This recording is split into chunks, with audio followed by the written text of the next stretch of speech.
I think what I remember most about the Depression was that nobody had any money at all. There just was no money to be had.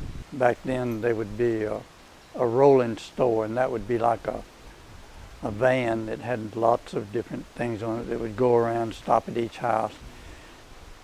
And nobody had any money, but they would swap canned goods for what they needed, or they would swap eggs for what they needed. And we had a garden. We would eat whatever we raised in the garden. Of course, during the summertime, it was a lot better because you had fresh corn and fresh peas and all kinds of fresh vegetables. But the people that lived in town really suffered. If it hadn't been for soup kitchens and welfare, I don't know what those people would have done.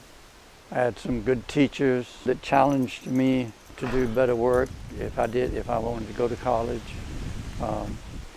Then I had an agricultural teacher that taught some people at Auburn and got me accepted in that school, in that college. So I made up my mind that's what I was going to do. And the summer that I finished high school, I got a job working for the Department of Agriculture measuring cotton land. I took the money and paid for about a 1934 Chevrolet that I used for transportation.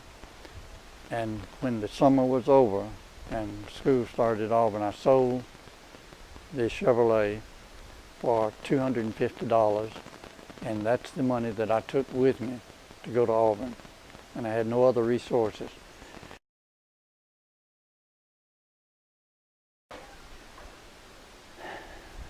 Being the great-grandfather,